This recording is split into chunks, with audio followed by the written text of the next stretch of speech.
بسم الله الرحمن الرحيم. الحمد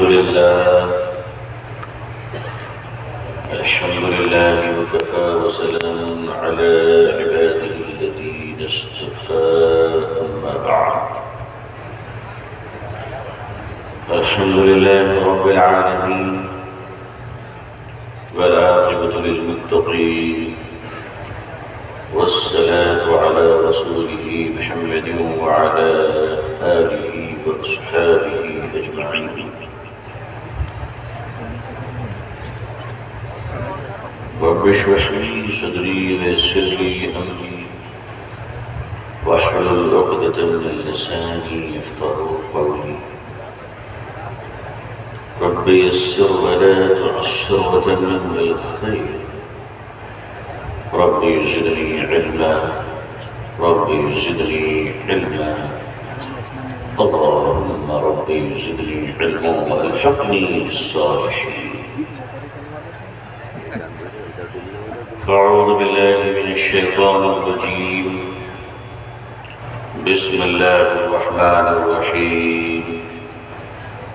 وإذا قيل لهم لا تفسدوا في الأرض قالوا إنما نحن مصلحون. صدق الله العظيم وصدق رسوله النبي الأمي الكريم. اللهم صل على سيدنا محمد وعطرته بعدد كل معلوم لك. اللهم صل على سيدنا محمد عبدك ورسولك وعلى المؤمنين والمؤمنات والمسلمين والمسلمات. حضرات علماء کرام، بزرگان محترم، نوجوانان اسلام، عزیزان گرامی، سامعین عظام، عمائدین علاقہ، پردہ نشین خواتین امت اسلامیہ،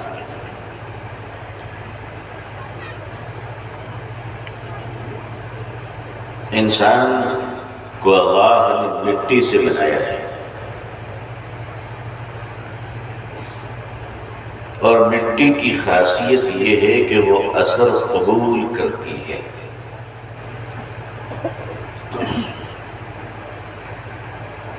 اگر پانی ڈال دیے جائیں تو وہ کیچڑ بن جاتی ہے، اور تیز دھوپ میں اگر اسے سکھا دیا جائے تو وہ پتھر کی طرح سخت ہو جاتی ہے. انسان بھی چونکہ مٹی سے بنے ہیں، شاید آپ لوگ بھی مٹی ہی سے بنے ہو، کوئی دوسری کوالٹی تو نہیں ہے. مجھے اصل میں آپ کے علاقے کی عظمت اتنی سن چکا ہوں کہ مجھے اب شبہ ہونے لگا ہے کہ مخلوق وہی ہے نا جو میں دیکھ رہا ہوں، دوسری مخلوق تو نہیں. تو انسان چونکہ مٹی سے بنا ہے تو انسان بھی اثر کو قبول کرتا ہے. گرمی کے زمانے میں سے گرمی لگتی ہے، سردی کے زمانے میں سے ٹھنڈ لگتی ہے. زیادہ اور کم تو ہو سکتا ہے کہ آدمی اگر کمزور ہے تو ٹھنڈ زیادہ لگتی ہے، لیکن اگر آدمی مضبوط ہے تو اسے کم لگتی ہے، مگر ٹھنڈ لگتی تو ہے. اس میں کوئی اختلاف نہیں. تو انسان بحیثیت انسان مسلمان بھی اثر قبول کرتا ہے. مسلمان بحیثیت انسان اثر قبول کرتا ہے، مگر بحیثیت مسلمان اس اثر کا علاج ڈھونڈ نکالتا ہے. تو انسان کی اعتبار سے سارے مسلمان بھی انسان ہیں. جگت میں جتنے مانو پرجاتی ہیں، اس کائنات میں جتنے انسان ہیں وہ سارے کے سارے انسان ہیں. ایک ہی ماں باپ کی اولاد ہے، ایک ہی ماتا پتا کی سنتان ہے، تو انسان چاہے وہ کسی کاسٹ کا ہو، کسی دھرم کا ہو، کسی بھاشا کا ہو، کسی پرانت کا ہو، کسی علاقے کا ہو، کچھ بھی کھاتا ہو، کچھ بھی پہنتا ہو، جنگل میں رہتا ہو یا شہر میں رہتا ہو، اگر وہ انسان ہے تو اس بنیاد پر وہ ہم سب کا بھائی اور ہم سب کی بہن ہے۔ تو بحیثیت انسان سارے ایک پریوار ہیں، سارے خاندان ہیں، سب ایک ہی ماں باپ کی اولادیں ہیں، لیکن بحیثیت مسلمان وہ حالات کا رخ موڑ دیتا ہے، بحیثیت مسلمان وہ مسائل کا حل ڈھونڈ لیتا ہے، وہ بحیثیت مسلمان بھٹکتی ہوئی انسانیت کو راہ ہدایت کی طرف ڈال دیتا ہے، بحیثیت مسلمان وہ تپتی دھوپ میں سمندر کے موجوں پر بھی قبلے کے رخ کو طے کر دیتا ہے، اڑتا وہ فضاؤں میں پرواز کرتا ہوا مسلمان جہاز میں بھی اپنے قبلے کو درست کر لیتا ہے۔ تو بحیثیت انسان وہ غم کا آشنا ہے، بحیثیت مسلمان وہ حزن و ملال سے متاثر ہے، بحیثیت وہ انسان غم کا شکار ہے، بحیثیت انسان گھر کے اندر موت ہو جائے تو دل ٹوٹ جاتا ہے، وہ گر جاتا ہے، بحیثیت انسان وہ نفع اور نقصان سے متاثر ہوتا ہے، بحیثیت انسان وہ حالات سے غضبناک ہو جاتا ہے، مگر بحیثیت مسلمان وہ حالات کو اپنی طبیعت کے مطابق نہیں بلکہ مصطفیٰ کے طریقے پہ دیکھتا ہے صلی اللہ علیہ وسلم۔ بحیثیت انسان والد کے مرنے کا بڑا غم ہے، جی چاہتا کہ کلیجہ پھاڑ کر رو لے، مگر جب مصطفیٰ کا کردار دیکھتے ہیں تو آواز آتی ہے 3 دن سے زیادہ سو نہیں صلی اللہ علیہ وسلم۔ اب اس دل کو قابو میں رکھ کر ہم نے یہ بتایا، اے میرے مولا یہ خوشی بھی تیرے لیے ہے، یہ غم بھی تیرے لیے ہے، تو نے مسکرانے کہا ہے تو مسکرائیں گے، تو نے رونے کہا ہے تو روئیں گے، جب روک دے گا تو رک جائیں گے۔ یہ غلامان مصطفیٰ کی یہی علامت ہے کہ اس کی اپنی کوئی خواہش نہیں ہوتی، وہ چلتا ہے زندگی کے میدان میں تو نظام مصطفیٰ کو لے کر چلتا ہے صلی اللہ علیہ وسلم۔ ایک مسلمان جنگل میں رہے یا سمندر میں، مدینے میں رہے یا گاؤں میں، لیکن وہ جہاں بھی رہے گا اس کی معلومات اس کے علم کے مطابق وہ شریعت اسلامی پر جینا بھی چاہتا ہے اور شریعت پر مرنا بھی چاہتا ہے، اور یہی اس کی تمنا آخری ہے اور یہی تمنا اس کی پہلی ہے۔ پہلی تمنا یہ کہ شریعت پر زندگی گزارے انشاءاللہ، اور آخری تمنا یہ ہے کہ موت بھی آئے تو مصطفیٰ کی شریعت پر آئے صلی اللہ علیہ وسلم۔ تو انسان اور مسلمان، انسان تو کامل ہے، ایک جنرل ہے، ایک عام ہے جو حالات کو معلوم کرتا ہے، حالات کو محسوس کرتا ہے، حالات کے مزے کو چکھتا ہے۔ انسان ہونے کی حیثیت سے سخت سردی لگ رہی ہے، وہ ٹھٹر رہا ہے، جسم کا تقاضا یہ ہے کہ کمبل کو جسم پہ کھینچ لیے جائے، انسان کو آواز دے رہا ہے، انسان کو اس کی طبیعت آواز دے رہی ہے، انسان کو اس کا ذوق آواز دے رہا ہے، انسان کو اس کی خواہش آواز دے رہی ہے، انسان کو اس کی طبیعت کی حس اور اس کے تقاضے یہ آواز دے رہے ہیں، میرے محبوب اے انسان تو کہاں جا رہا ہے؟ یہ ٹھٹرتی ہوئی سردی میں جہاں اولے اور جہاں برف گر رہی ہو اور جہاں نقطۂ انجناب پر پانی پہنچ چکا ہو اور ٹھٹرتی ہوئی ٹھنڈ میں جب یہ اٹھنے کو دل نہ کر رہی ہو، وہاں تو طبیعت چاہتی ہے کہ 2-4 کمبلوں کو کھینچ کر ذرا گہری نیند لے لے۔ انسان سونا چاہتا ہے، مؤذن کی آواز پر مسلمان اٹھنا چاہتا ہے، مسلمان اٹھنا چاہتا ہے جب مؤذن کہتا ہے الصلاۃ خیر من النوم، مسلمان چادر کو پھینکتا ہے، کمبل کو پھینکتا ہے اور کہتا ہے دور جا، دور جا اے محبوب آرام، میں تجھے ٹھوکروں میں رکھتا ہوں، قبر کی یاد آ چکی ہے، مؤذن نے پکار لیا ہے، فرمان مولا کا آ گیا ہے، ہم انسان ہونے کی حیثیت سے سونے کو ترجیح دے رہے تھے، مسلمان ہونے کی حیثیت سے اپنے رب کی پکار پر دوڑنا، یہی ہماری بندگی کی شان ہے۔ چلچلاتی ہوئی دھوپ میں دوپہر کے وقت میں طبیعت چاہتی کہ اے سی آن کر کر گھر میں سویا جائے، آرام سے ٹھنڈے پانی کے مشروبات پیے جائیں، مگر اذان ہوتی ہے تو انسان بیٹھنا چاہتا ہے، مگر مسلمان نماز کے لیے جانا چاہتا ہے۔ آج انسانیت کو درست کرنے کی ذمہ داری بھی مسلمانوں کی، اور ظاہر ہے مسلمان چونکہ انسان بھی ہے، کہیے الحمدللہ، اور انسان ہے تو مسلمان ہے، دوسری مخلوق میں بھی لوگ مسلمان ہیں بھائی، ایسا نہیں، جناتوں میں بھی مسلمان ہیں ماشاءاللہ۔ کبھی ملاقات ہوئی کہ نہیں ہوئی؟ آس پاس دیکھ لیجیے گا، اسی مجلس میں بیٹھے ہوں گے، اپنا خیال کر لیجیے گا ذرا، پتہ نہیں یہاں کتنے ہو جنات، بلکہ ہمارے یہاں تو آپ اکابرین دیکھ بھی رہے ہوں، انہی کے خلفاء سب آئے ہوں گے شاگرد کو۔ عزیزان مکرم، مسلمان تو جنات میں بھی ہے، اور اللہ کرے وہ ٹھیک ٹھاک رہے۔ ابھی ان کے یہاں کن کی گورنمنٹ ہے مجھے معلوم نہیں ہے، اگر آپ لوگوں کو معلوم ہو تو بتا دیجیے گا، اس لیے کہ ہم کو تو اپنی والے سے فرصت ہی نہیں ہے، ہم تو بھائی اپنے والے کو ہی دیکھ رہے ہیں، ان کے والے کی خبر ہم کہاں سے لیں گے؟ تو بہرحال آشا کرتے ہیں کہ ان کے یہاں بھی سرکاریں ٹھیک ہی چل رہی ہوں۔ عزیزان ملت، ویسے جناتوں کو ہم بھی بتا دینا چاہتے ہیں کہ ہم کوئی کمزور نہیں، ہماری سرکار بھی بالکل ٹھیک ٹھاک چلتی ہے، ہم ٹھیک ہے تو سب ٹھیک ہے ماشاءاللہ، ہے نا بھائی، سب ٹھیک ہے۔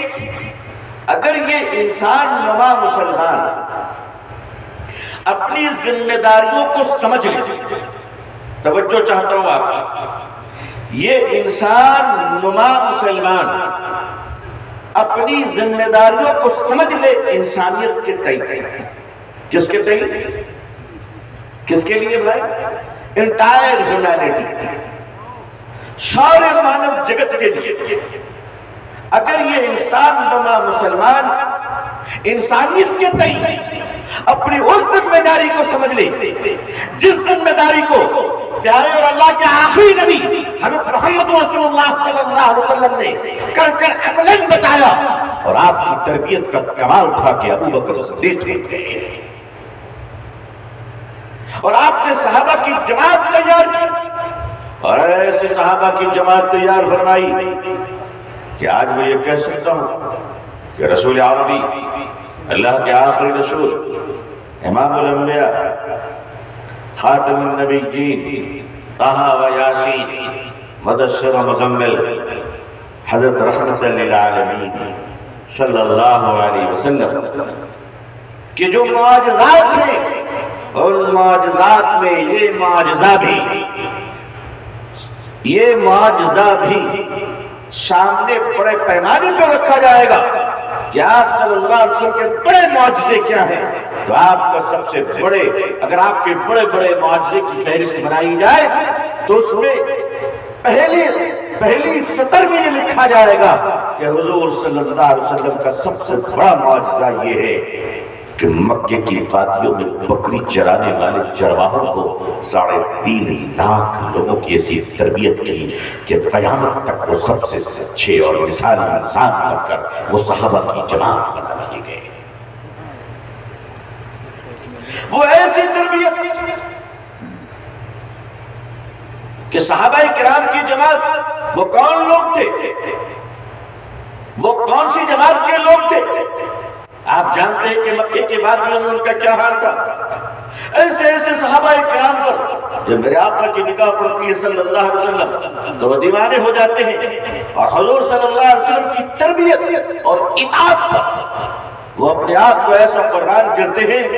صحابہ اور مسلمان میں فرق یہ ہے کہ صحابہ جب کوئی حکم سنتے تھے مانتے پہلے تھے، سمجھتے بعد میں تھے۔ صحابہ مانتے پہلے تھے، سمجھتے بعد میں تھے۔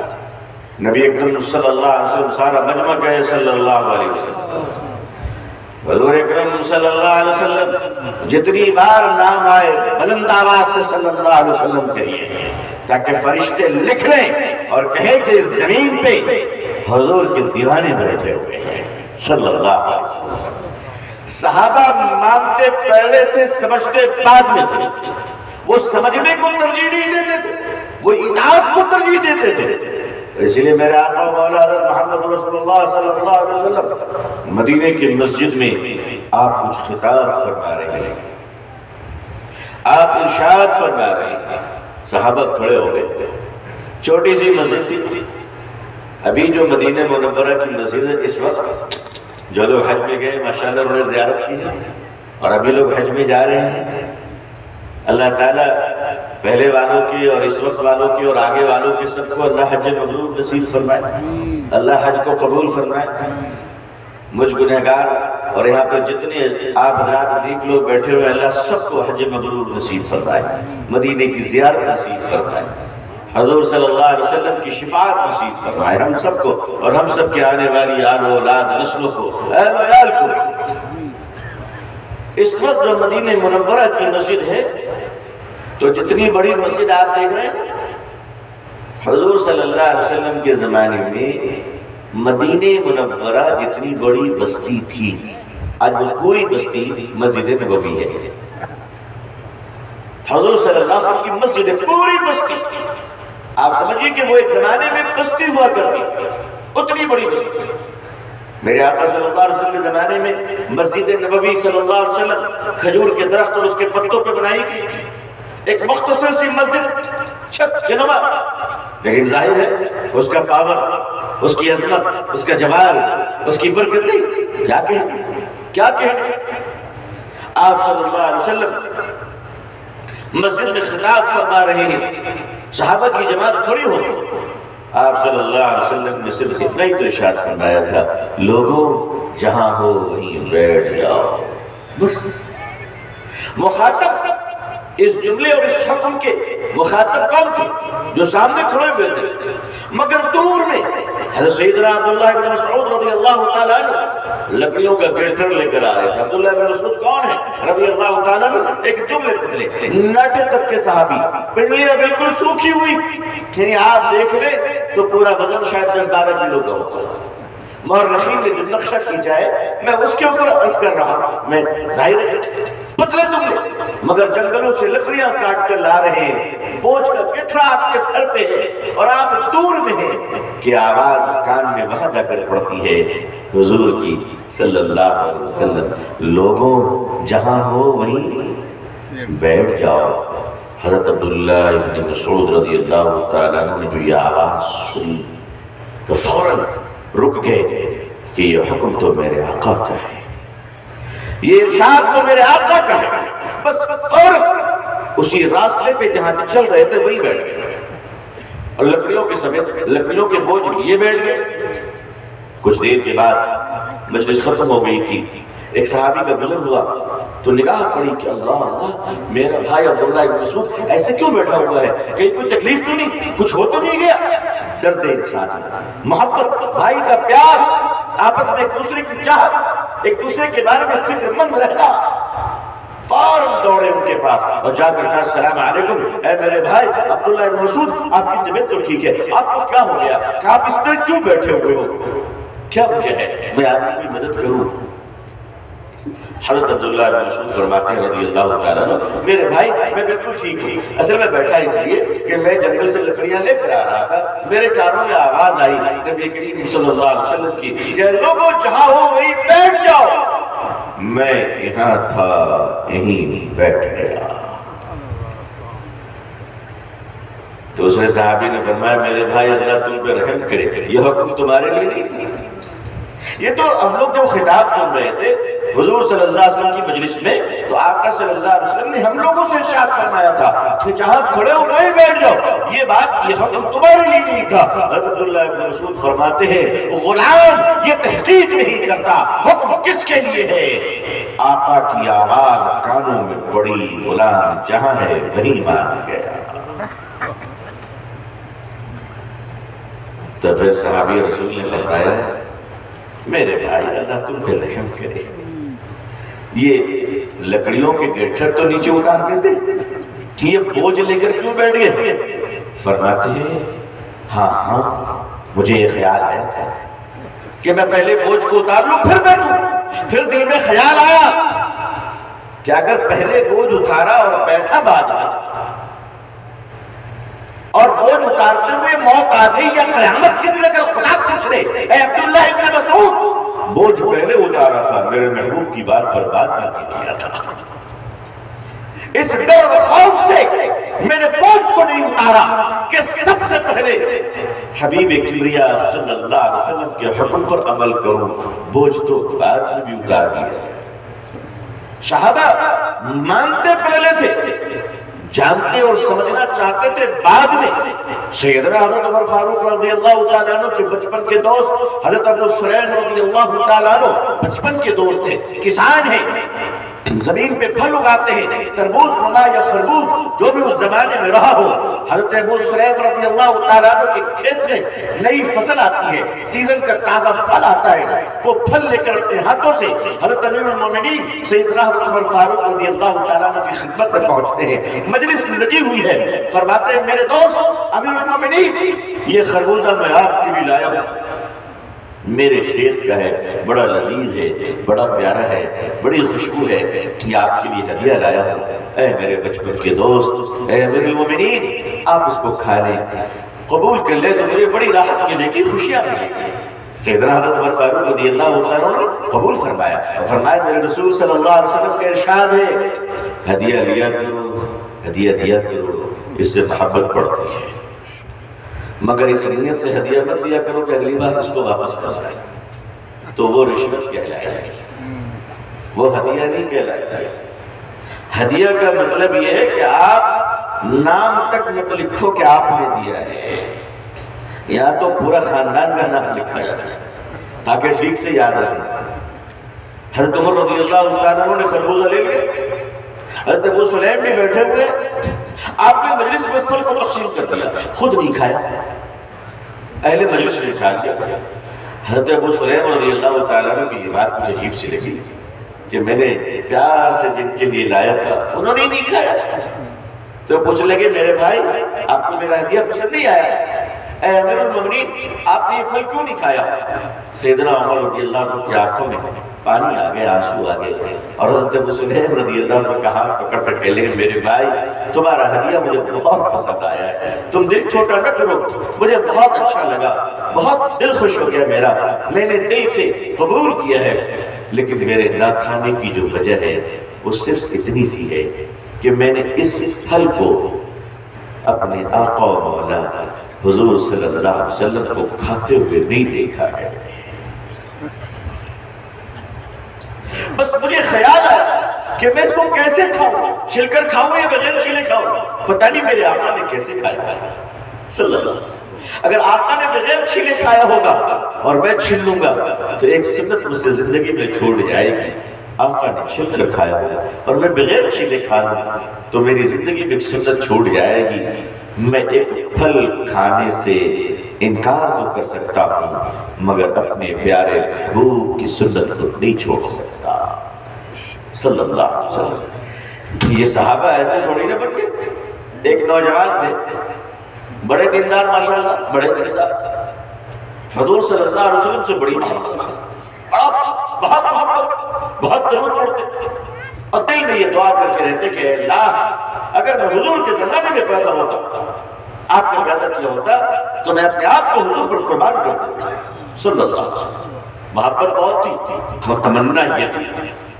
ایک دن رات سو گئے، خواب دیکھا، کیا خواب دیکھا کہ ایک گاڑی ہے جس کی ڈرائیونگ سیٹ پر سرکار دو عالم تشریف فرما ہے صلی اللہ علیہ وسلم، اور 4 صحابہ اس میں موجود ہیں، خلفائے راشدین سیدنا حضرت ابوبکر صدیق رضی اللہ تعالیٰ، سیدنا حضرت عمر فاروق رضی اللہ تعالیٰ، سیدنا حضرت عثمان ذی النورین رضی اللہ تعالیٰ، سیدنا حضرت علی کرم اللہ وجہ رضی اللہ تعالیٰ، یہ سارے 4 صحابہ گاڑی میں موجود ہیں، اور وہ نوجوان یہ دیکھ رہا ہے کہ میں بھی موجود ہوں۔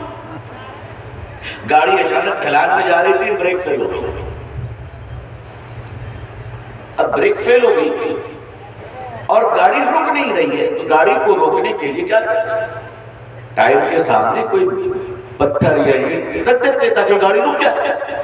تو تقاضا ہوا کہ گاڑی کے ٹائروں کو روکا جائے۔ اتنا سنت ہے کہ یہ نوجوان خواب میں بس سے کود پڑا اور دور گیا تاکہ کوئی پتھر لائے گاڑی کو روکنے کے لیے۔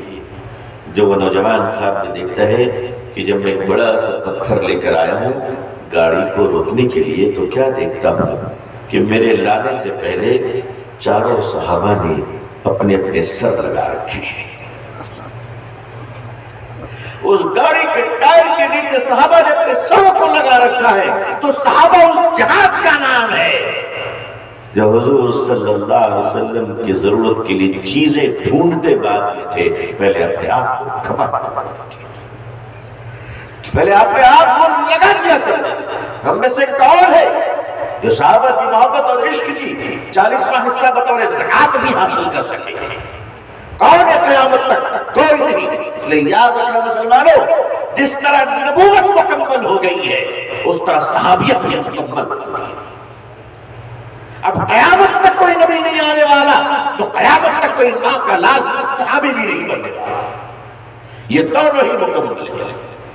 جو درد انسانیت اللہ کے رسول صلی اللہ علیہ وسلم نے انسانیت کی خدمت اور اس کائنات کے اندر اللہ کے نظام کو پریکٹیکل امپلیمنٹ کرنے کی جو صلاحیتیں، جو تربیتیں صحابہ کے اندر کٹ کر بھر دی تھی میرے آقا صلی اللہ علیہ وسلم نے، آج کا مسلمان انہی خوبیوں کی امانت کا امین ہے۔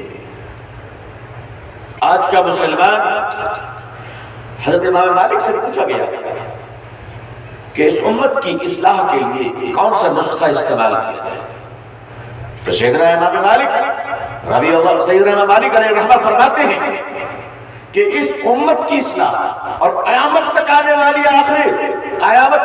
والی امت کے آخری مسلمان کی اصلاح اسی بنیاد اور نہج اور طریقے پر ہوگی جس طریقے اور نہج پر اس امت کے پہلے انسان کی اصلاح ہوئی، اور وہ تھے سیدنا حضرت ابو بکر صدیق رضی اللہ تعالیٰ۔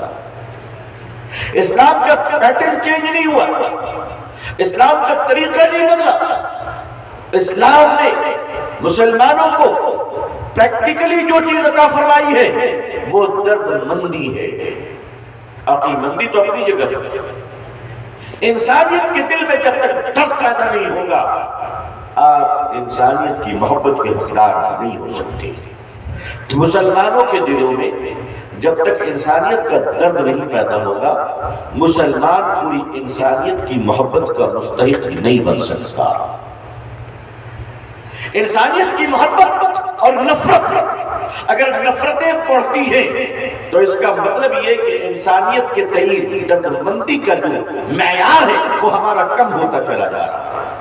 مسلمانوں کے دلوں میں انسانیت کی درد مندی کا معیار جتنا کم ہوگا نفرت کی ٹیمپریچر اتنی زیادہ بڑھتی چلی جائے گی۔ ہمارے یہاں درد مندی میں کمی آئے گی، عام انسانوں میں نفرتیں بڑھیں گی۔ عام مسلمانوں کے دلوں میں انسانیت کے تئیں جو درد مندی میں اضافہ ہوگا تو کائنات کے انسانوں کے دلوں میں محبت کا بھی اضافہ ہوگا۔ اللہ تعالیٰ جس طرح کائنات کا مالک ہے، اللہ تعالیٰ جس طرح ہمارے اور آپ کے رب ہیں، اللہ تعالیٰ جس طرح اس پوری کائنات کے ہر ذرے کے رب ہیں اور مالک ہیں، اسی طرح اللہ تبارک و تعالیٰ تمام انسانوں کے سینے میں دھڑکنے والے دل کے بھی مالک ہیں۔ دلوں کے رب کون ہے؟ اللہ۔ تو دلوں میں جو نفرتیں اٹھتی ہیں وہ بھی اللہ کی طرف سے ہے، اور وہ نفرتیں محبت میں تبدیل ہو جائیں وہ بھی کس کی طرف سے؟ اللہ کی طرف سے۔ تو مسلمانوں کے اندر جذبہ انسانیت، اور انسانیت یعنی انسانیت سے مراد ساری انسانیت المخلوق، چاہے وہ کسی بھی دھرم کے ہو، کسی بھی ذات کے ہو، کسی بھی علاقے کے ہو، کسی بھی زبان کے ہو، ایک بحیثیت انسان اس کے تعلق سے ہمارے دل میں درد مندی اور فکر مندی کی اشد ضرورت ہے۔ اگر ہم ان کے تئیں فکر مند نہ رہے، اگر ان کے تئیں غور و فکر نہ کیا کہ یہ انسانیت کہاں جا رہی ہے، یہ انسان کہاں جا رہا ہے، اگر یہ فکر ہمارے اندر نہیں رہا تو ان کے اندر نفرتیں آئیں گی، اور اگر ہم ان کے ہمدرد بن جائیں تو ان میں انشاءاللہ محبتیں پیدا ہوں گی۔ بات سمجھ میں آئی بھائیو؟ بزرگوں دیکھیے، ایک باپ پیار سے اپنے بچے کو ہواؤں میں اچھالتا ہے، اچھالتا ہے کہ نہیں اچھالتا؟ بولو بھائی محبت سے 2 سال 3 سال کے بچے کو باپ محبت سے ہواؤں میں اچھالتا ہے، بچہ روتا ہے یا ہنستا ہے؟ کیا کہتا ہے؟ ہنستا ہے۔ کیوں جانتے ہو؟ اس لیے ہنستا ہے کہ وہ بچہ جانتا ہے، اس کو یقین ہے اس بات پر کہ جو شخص مجھے اچھال رہا ہے، اچھالنے والا مجھے گرنے نہیں دے گا۔ کیوں بھائی؟ اس بچے کو بھی اتنا یقین ہے جو نام نہیں جانتا کسی کا، رشتہ نہیں جانتا اس کسی کا، مگر جب اسے کوئی اچھالتا ہے تو وہ ہنستا ہے، خوش ہوتا ہے، اس لیے کہ اس کو اس بات کا یقین ہے کہ جو شخص مجھے اچھال رہا ہے وہ مجھے گرنے نہیں دے گا۔ اے لوگو، شریعت پر لوٹ آ جاؤ، اللہ تمہیں ذلیل ہونے نہیں دے گا۔ شریعت کی طرف لوٹ آؤ، اللہ تمہیں ذلیل نہیں دے گا، اگر ذلیل ہونے نہیں دے گا۔ اگر ایک انسان اچھلتے ہوئے بچے کو گرنے نہیں دیتا تو میرا رب ہمیں ظاہر کیسے ہونے دے سکتا ہے؟ اللہ کی ذات پر یقین رکھیں۔ درد مند مسلمانوں کی صفت یہ ہے کہ درد مندی، عقل مند تو سارے لوگ، جو آدمی پاکٹ ماری کرتا ہے اچھا کام نہیں ہے، اور آپ کو تو شریف آدمی، لیکن ایک بات بتائیے، پاکٹ مارنا بے وقفی کا کام ہے یا بہت عقل کا کام ہے؟ اگر معمولی کام ہے، حضرت صاحب چلے جا رہے ہو صاحب پہ پتہ ہی نہیں چلا حضرت صاحب کا، ایسے ایسے پیروں کی پاکٹ کٹ گئی اور ان کو پتہ نہیں چلا کہ پیر صاحب یہاں بیٹھ کر مکے کا کتا ہٹا رہے تھے۔ ہاں، جبکہ عرب میں شاید کوئی کتا نظر آ جائے کسی کو، ایسے ایسے اور جب کٹ گئی۔ تو آپ بولیے کہ کرامت میں زیادہ اسٹرانگ کون ہے، یہ والا یا وہ والا؟ پاکٹ کاٹنے والا اتنا ماہر ہوتا ہے کہ وہ جیب کاٹ کر پوری رقم نکال کر چلا جاتا ہے اپنے گھر میں، اور عالی جناب کو خبر تک نہیں ہوتی۔ یہ کم عقل مندی کا کام ہے، مگر ظاہر ہے یہ اتنا بڑا آرٹ ہے کہ اگر یہ آرٹ لیگل ہوتی تو اس کو ایوارڈ ملتا ہے نا، کہ اس کو بھارت کا ایک بڑا ایوارڈ اس لیے دیا جا رہا ہے کہ اس نے سینچری بنا لی ہے۔ ہمارے یہاں بھارت جب آزاد ہوا تو مجاہد آزادی کی جو فہرست بنی پینشن دینے کے لیے، تو لائن میں ایک آدمی کھڑا تھا کہ میں بھی جیل گیا تھا انگریزوں کے زمانے میں۔ کہا کیوں؟ کہا ان کے کرنل صاحب کی پاکٹ کاٹنے کے جرم ہے۔ تھا پاکٹ مار مگر سوتنترتا سیلانی کہلایا، وہ بھی مجاہد آزادی کی لائن میں تھا اور زندگی بھر لائف لائن پینشن کھایا، اس کا پاکٹ مارنا اس کو کام آ گیا۔ آدمی اچھا بن جائے، اگر برائی کی طرف ہے تو اچھائی کی طرف لوٹ آئے، لیکن فن کو صحیح استعمال کرے، ہاتھ کا صحیح استعمال کرے۔ خیارکم فی الجاہلیۃ خیارکم فی الاسلام۔ عقل مندی اور درد مندی میں فرق یہ ہے کہ اہل دل درد مند ہوتے ہیں اور اہل دماغ عقل مند ہوتے ہیں۔ عقل اگر دل کے تابع نہ ہو تو یہ عقل آوارہ بن جاتی ہے۔ عقل کو دل کے تابع رکھو، اور یہ دل کب بنتا ہے؟ جب اہل دل کی جوتیاں سیدھی کرتے ہیں۔ یہ دل جب اہل دل کی جوتیاں سیدھی کرتے ہیں، خودی سے چل کر نہیں یہ طرز سخن آیا ہے، خودی سے چل کر نہیں یہ طرز سخن آیا ہے، پاؤں دابے ہیں بزرگوں کے تو فن آیا ہے۔ آپ کو کیا لگا ایسے ہی آ گیا؟ عزیزان ملت، مسلمان درد مندی کے لحاظ سے یہ دنیا کی سب سے ممتاز امت ہے، مگر آج افسوس کہ ہمارے یہاں عقل مند بہت پائے جاتے ہیں، درد مندوں کی بڑی کمی آ گئی ہے۔ درد مند کم ہوتے چلے جائیں گے، سیلفش، سوارتھی، خود غرض لوگوں کی تعداد بڑھتی چلی جائے گی، اور جب خود غرض بڑھ جائیں گے تو نفرتیں بڑھیں گی، بکاؤ قسم کے لوگ پیدا ہوں گے۔ اس لیے مسلمانوں، آپ اللہ سے دعا کرو کہ اللہ انسانیت کے تئیں ہم سب کو درد مند بنائے۔ درد مندی اور عقل مندی کیا ہے؟ دیکھو بھائی، پہلے درد مندی بہت ہوا کرتی تھی۔ محلے میں اگر دو آدمی لڑتے تھے تو تیسرا بڑا کیا کرتا تھا؟ پہلے بڑے دونوں کو سمجھاتے تھے، بلکہ چچا اور نانا اور ماموں رشتے میں لگے تو ایک تھاپ لگایا، کہا ہٹو۔ اچھا، باہر میں جو بچہ گاؤں کے بڑے بزرگوں سے مار کھا لیتا تھا، وہ گھر میں جا کے نہیں بولتا تھا کہ میں مار کھا کے آیا ہوں، جانتے اس لیے گھر والے بھی پٹیں کہ ضرور تم نے کوئی ایسی حرکت کی ہوگی کہ چچا نے تم پر ہاتھ اٹھایا تو 4 ہاتھ ہم سے بھی کھا لو۔ بھائی یہ تو آج کل آ گئے نا 3G 4G 5G ہے نا، پہلے یہ سب تھا، پہلے بس 2 ہی چیز تھی، ابا جی استاد جی، اور نیٹ ورک ٹناٹن چلتا تھا۔ استاد جی کی چھڑی چمکتی تھی، سبق کیا پورے گردان یاد آ جاتے تھے۔ آج کل تو نیٹ ورک پھر بھی فیل ہو جاتا ہے، کبھی ایئرٹیل کا کمزور، کبھی جیو کا کمزور، لیکن بتاؤ ابا جی کا نیٹ ورک کبھی فیل کہا؟ اگر خبر مل گئی کہ ابا جی اتر چکے ہیں بس سے تو 2 کلومیٹر پہلے سے صحیح وضو بنا کے کھڑے ہوئے شریفوں کی طرح، ایسا لگتا ہے کہ انسان نے حضرت جبریل علیہ السلام کا بھتیجا کھڑا ہوا ہے۔ تو آج کل کے نیٹ ورک تو فیل ہو رہے۔ اس وقت پہلے لوگ 2 لڑنے والوں کو ملا دیا کرتے تھے، بھائی کیوں لڑ رہے؟ تیسرا آدمی ملا دیا کرتا تھا، اس لیے کہ وہ درد مند ہوا کرتا تھا۔ آج کل 2 آدمی لڑتے ہیں تو تیسرا ریکارڈنگ کرتا ہے، موبائل نکال کر ریکارڈنگ کرتا ہے، پنچ کہاں مارا، لات کہاں ماری، گھوسا کہاں مارا۔ اور یہ چیزیں، یہ برائی اس قدر سرایت کر گئی ہے سماج میں پورے سماج کی بات کر رہا ہوں، صرف مسلمان کی نہیں، میں پورے سوسائٹی کی بات کر رہا ہوں۔ سنو بھارت کے لوگوں، اگر تم نے اپنی عادت کو نہیں بدلی تو یاد رکھو یہ دیش میں تم سرناش کر دو گے، یہ دیش کو برباد کر دو گے، یہ دیش برباد ہو جائے گا، اس لیے کہ تم نے مانوتا کو برباد کر دی ہے۔ یہ کیا ہو رہا ہے ہمارے ملک میں؟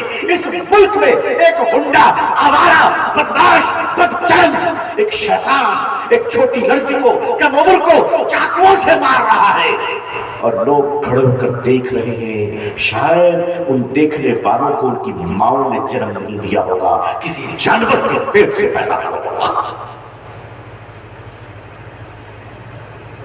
تمہیں شرم نہیں آتی؟ وہ کوئی بھی کم ظرف اور کمینہ اور خبیث ہو، اگر کسی کی بھی ماں بہن بیٹیوں پر وہ حملہ کر رہا ہے، بے شرمو تم ویڈیو بناتے ہو، مگر اس ظالم کو روک کر لات گھوسے نہیں مار سکتے، اس کو برباد نہیں کر سکتے۔ تم کہاں چلے گئے؟ یہ سماج آج بڑے سمراٹ کی بات کرتے ہیں، بڑے دیش بھکتی کی بات کرتے ہیں، مانوتا کو کچل کر، ماں بہنوں کی عزتوں کو ختم کر کر، انسانیت کو مار کر تم کوئی فرق نہیں بن سکتے، سماج ایک برے جانور بن سکتے ہو، اس کے سوا کچھ نہیں بن سکتے۔ میں آپ سے اپیل کرتا ہوں، آج پورے بھارتی سماج سے بنتی کرتا ہوں، آؤ اس سماج کو بچا لو، مانوتا کو بچا لو۔ کیا ہو رہا ہے ہمارے ملک میں؟ ہارون رشید نے حضرت خواجہ بہلول سے ایک سوال پوچھا، سوال سنیے۔ ہارون رشید فرماتے ہیں، خواجہ صاحب یہ بتائیے، چوری کرنے والے چور کو کون سی سزا دی جائے؟ چوری کرنے والے چور کو کون سی سزا دی جائے؟ حضرت خواجہ فرماتے ہیں، حضرت خواجہ صاحب فرماتے ہیں کہ چوری کرنے والا اگر عادتاً چوری کر رہا ہے تو اس کے ہاتھ کاٹ دیے جائیں۔ عادتاً چوری کر رہا ہے تو اس کے ہاتھ کاٹ دیے جائیں، اور اگر چور بھوک کی وجہ کر چوری کر رہا ہے تو بادشاہ سلامت کے ساتھ قلم کر دیے جائیں۔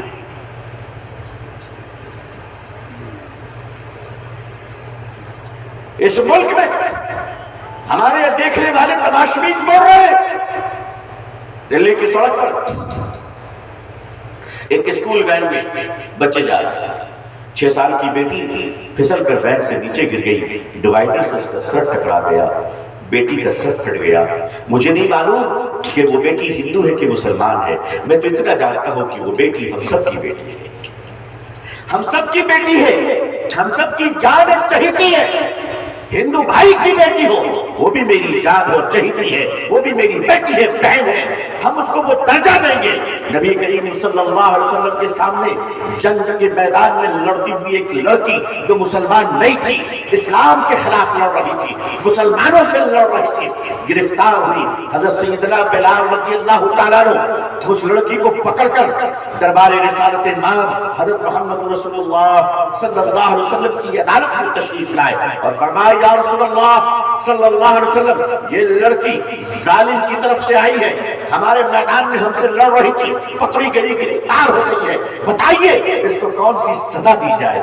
میرے آقا صلی اللہ علیہ وسلم نے مجرم کی بیٹی کو دیکھا کہ لڑائی کے میدان میں تھی، اس کے کپڑے پھٹ گئے، سر کے دوپٹے اس کے پاس نہیں ہے، قربان جائیے صلاۃ و سلام ہو حضرت محمد رسول اللہ صلی اللہ علیہ وسلم پر کہ اپنی مبارک اور مقدس چادر، جس چادر پر قرآن نازل ہوتا تھا، اب وہ چادر آپ نے اتاری اور اتار کر یہ حضرت بلال کو دیا اور فرمایا بلال اس بیٹی کے سر پر میری چادر رکھ دو۔ سیدنا بلال فرماتے ہیں یا رسول اللہ صلی اللہ علیہ وسلم، یہ بیٹی مسلمان نہیں ہے، پھر بھی چادر دے دوں؟ حضور فرماتے بلال بیٹی بیٹی ہوتی ہے چاہے کسی کی بھی ہو، کسی کی۔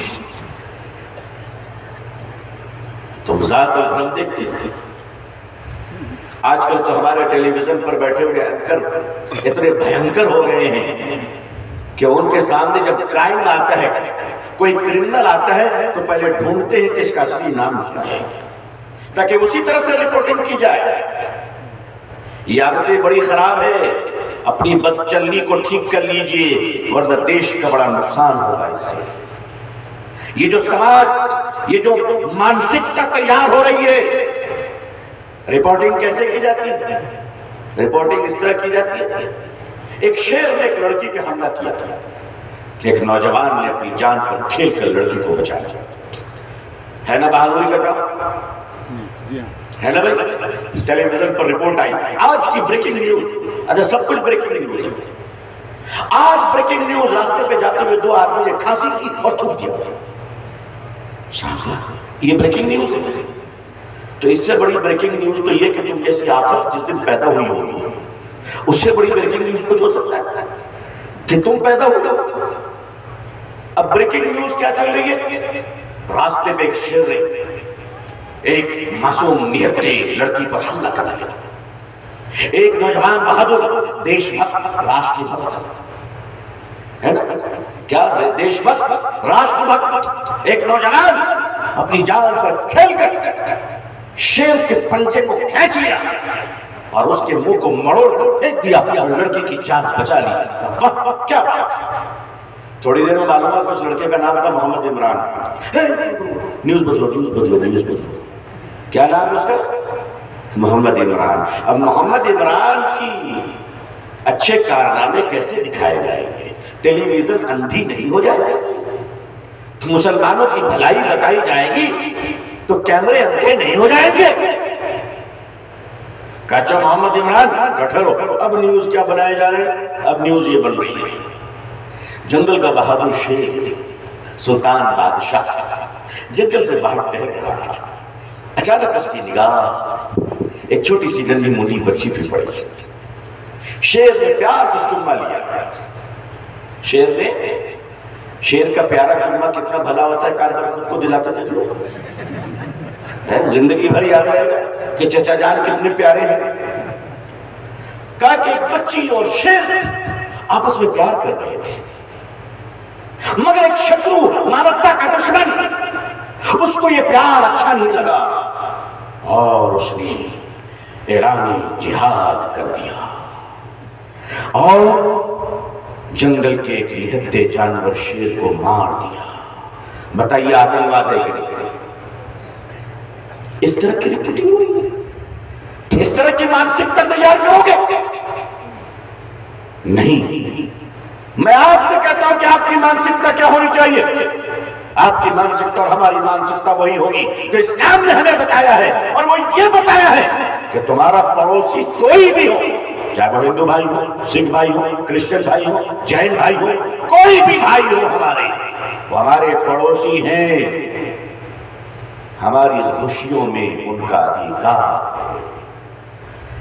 ہم کھائیں گے، وہ بھوکے نہیں رہ سکتے، ہماری ذمہ داری ہے کہ ہمارے پاس 2 روٹی ہے تو ایک ہمارے لیے، ان کے لیے۔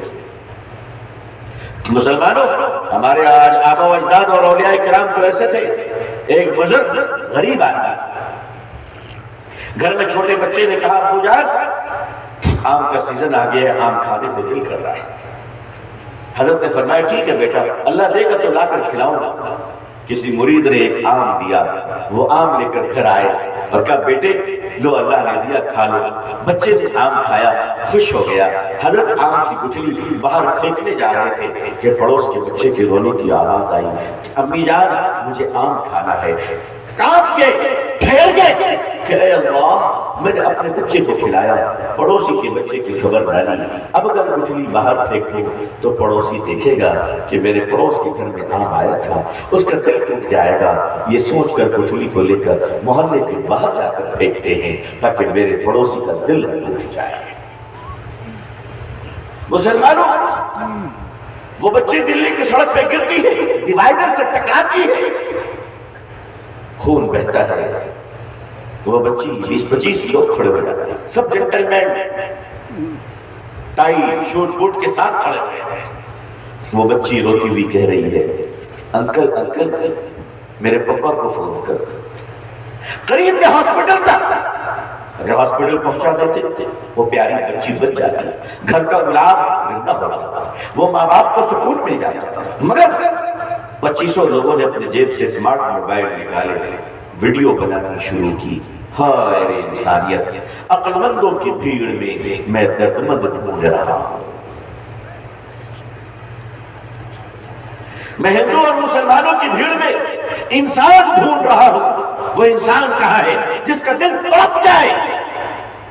دلی کی سڑک پر ایک انتہائی درجے کا شیطان 16 سال کی لڑکی کو 20 بار چاقو مار کر اس کا قتل کرتا ہے، اور لوگ دیکھ رہے کھڑے ہو کر۔ کیا تمہیں تمہاری ماؤں نے جنم نہیں دیا؟ تمہیں نہیں ہو سکا کہ تم لات اور گھوسوں کی بارش کر دو، چاہے وہ کوئی بھی ہو؟ ہمارے ملک میں عقل مندوں کا مقابلہ درد مندوں سے ہو رہا ہے، درد مند ہار رہے ہیں، عقل مند جیت رہا ہے۔ عزیزان ملت، اگر ریپسٹ کو، بلاتکاریوں کو اور بہو بیٹیوں کو چھیڑنے والوں کو اگر وقت پر سزا دے دی جائے تو پھر کسی درندے کی ہمت نہیں ہوگی کہ کسی بھی سماج کی بہن اور بیٹیوں کے سر سے آنچل اتار سکے۔ مگر ہمارے یہاں سزائیں تو بعد میں دی جاتی ہے، پہلے اس کا نام ڈھونڈا جاتا ہے کہ یہ کس دھرم کا ہے، کس ذات کا۔ یہ مانسکتا بدلنی ہوگی ہمیں انسانیت کے لیے، مانوتا کے لیے، دیش کے وکاس اور انتی کے لیے ہمیں اپنے آپ کو سمرپت کرنا ہوگا، ہمیں آپ کو آگے بڑھانا ہوگا۔ یہ کون سی کلچر اور کون سی نیچر ہمارے اندر آ رہی ہے؟ دلی میں جب نربھیا کیس ہوا تھا 2012 میں، ایک بیٹی کی عزت لوٹ لی گئی، اس کا علاج سنگاپور کے کوئی الزامت ہاسپٹل تک اس کے علاج کروائے گئے، مگر وہ بیٹی زندہ نہیں رہ سکی اور نربھیا دنیا سے چلی گئی۔ مجھے یاد ہے کہ اس وقت پارلیمنٹ میں لیڈر آف اپوزیشن آج دنیا میں نہیں ہے، سشما سوراج جی نے تقریر کرتے ہوئے کہا تھا، وہ کہہ رہی تھی کہ آؤ وہ جو اسلام کا قانون ہے بلاتکاریوں کو پھانسی دینے کی، وہ سزا لاگو کرو، اور بہو بیٹیوں کی عزت لوٹنے والوں کو زندہ رہنے کا کوئی حق نہیں ہے، چاہے کوئی بھی ہو مجرم۔ کسی بھی سماج کا ہو، کسی بھی دھرم کا ہو، مسلمانوں آپ اپنے دل میں درد لے کر کھڑے ہوئیے کہ راستے میں اگر کوئی نظر آئے گرا پڑا تکلیف دے تو آپ کا دل تڑپ جانا چاہیے کہ یہ کون ہے، کیوں ایسا ہو رہا ہے۔ میرے بزرگوں، ہم سنتے ہیں، ہم دیکھ رہے ہیں، آپ نے بھی سنا ہوگا شراب کے نشے میں ایک باپ آتا ہے تمل ناڈو میں اور وہ اپنی جوان بیٹی کو 16 چاقو مار کر، یہ کیا ہمارے دل اتنے خطرناک کیوں ہو رہے؟ یہ فیس بک میں خطرناک ویڈیو اور ٹیلی ویژن چینل پر چلنے والے نفرتی چنٹوؤں کے بھکت بھاشن، یہ گودی میڈیا نے زہر پھیلا دی جس کی وجہ سے ہماری انسانیت خطرے میں آ گئی۔ آپ سب یہ مجمع یہ طے کیجئے انشاءاللہ کہ ہم اسلام پر، شریعت پر چلتے ہوئے سارے مانوتا کے لیے کام کریں گے اور دیش بھارت کو مہان بنائیں گے انشاءاللہ۔ انشاءاللہ اس ملک کو کل بھی ہم نے بچایا تھا اور آج بھی بچائیں گے۔ یہی نبی پاک صلی اللہ علیہ وسلم کی وہ عظیم تربیت جو صحابہ کو دیا اور صحابہ سے چل کر سینہ بسینہ ہمارے دلوں تک آیا۔ میرے بزرگ، میرے کرم فرماؤ، اس ملک میں اگر ایک کمزور غریب پریوار کی، غیر مسلم بھائی کی، کمزور پریوار کی چھوٹی بچی بھوک سے تڑپ پڑی ہے اور کہہ رہی ہے اماں مجھے کھانا دو، کھانا دو، اور وہ غریب بیچاری 7 دن تک کھانے کا انتظام نہ کر سکی اور اس کی ننھی سی بچی کماری، جو بھی نام ہو اس کی، لکشمی ہو، مایا ہو، کماری ہو، وہ بھوک سے مر جاتی ہے۔ مسلمانوں میں آپ سے پوچھتا ہوں کہ وہ بچی بھوک سے مر جاتی ہے، گورنمنٹ انکوائری کرے گی، سرکار ڈی ایم سے پوچھے گی، سرکار فوڈ آفیسر سے پوچھے گی، سرکار راشن دکان سے پوچھے گی، وہ سب ہوگا، مگر بچی بھوک سے مر گئی ہے۔ قیامت کے دن خدا تم سے پوچھے گا مسلمانوں تم کہاں تھے؟ مسلمانوں بتاؤ تم کہاں تھے؟ وہ بچی بھوک سے تڑپ رہی تھی، تم کہاں تھے؟ وہ انسان پیاس سے سسک رہا تھا، تم کہاں تھے؟ سرکاری اسپتالوں میں غریب علاج کے لیے در بدر بھٹک رہا ہے، نہ دوائیں مل رہی ہیں، نہ علاج ہو رہا ہے، نہ کھانے کو کچھ ہے، نہ پینے کو کچھ ہے۔ خدا تم سے پوچھے گا مسلمانوں تم کہاں تھے؟ او میرے مالدار، میری قوم کے مالدار لوگوں، تم بتاؤ کہ تم کہاں تھے؟ آئیے آج کھڑے ہو جائیے حضور صلی اللہ علیہ وسلم کی اس پوری امت کے لیے، اس پوری انسانیت کے لیے کہ سجدے میں جا کر رب کو راضی کریں گے اور میدانوں میں اتر کر رب کے مخلوق کو راضی کریں گے۔ اللہ اپنے مخلوق کی محبت کو دیکھتا ہے۔ مانو سیوا کیجئے، چاہے وہ کسی بھی دھرم کے لوگ ہوں، آ جائیے ان کی خدمت کیجئے، اللہ خوش ہوں گے، اللہ راضی ہوں گے، حضور صلی اللہ علیہ وسلم کی توجہ ملے گی، قیامت کے دن حضور کی شفاعت نصیب ہوگی۔ اللہ تعالی ہم سب کو پوری دنیا میں اسلام کی عزت دیکھنا نصیب فرمائے۔ اللہ اقوام عالم اور اہل ہندوستان کے دلوں میں اسلام کے لیے، مسلمانوں کے لیے جذبہ محبت و احترام اکرام پیدا فرمائے۔ اللہ تعالیٰ آپ سب کو اور ہم سب کو اور ہم سب کے اور آپ سب کے اہل و عیال، آل و اولاد، آنے والی نسلوں کو عزت، عافیت، سلامتی، خیر، خوشحالی، صحت اور تندرستی کے ساتھ اسلام پر زندگی، ایمان پر خاتمہ نصیب فرمائے۔ آمین یا رب العالمین۔ اللہ تعالیٰ ہمارے دیش بھارت میں امن و شانتی پیدا فرمائے۔ ہمارے ملک میں مسلمان بھائی، ہندو بھائی، سارے ذات برادری میں آپس میں انسانیت کی بنیاد پر محبت، بھائی چارگی اور پیار عطا فرمائے۔ آمین یا رب العالمین۔ آخر دعوانا الحمدللہ رب العالمین، والسلام علیکم ورحمۃ اللہ وبرکاتہ۔ دعا سے درخواست ہے کہ دعا فرمائیں۔ اللهم آمین۔ الحمدللہ۔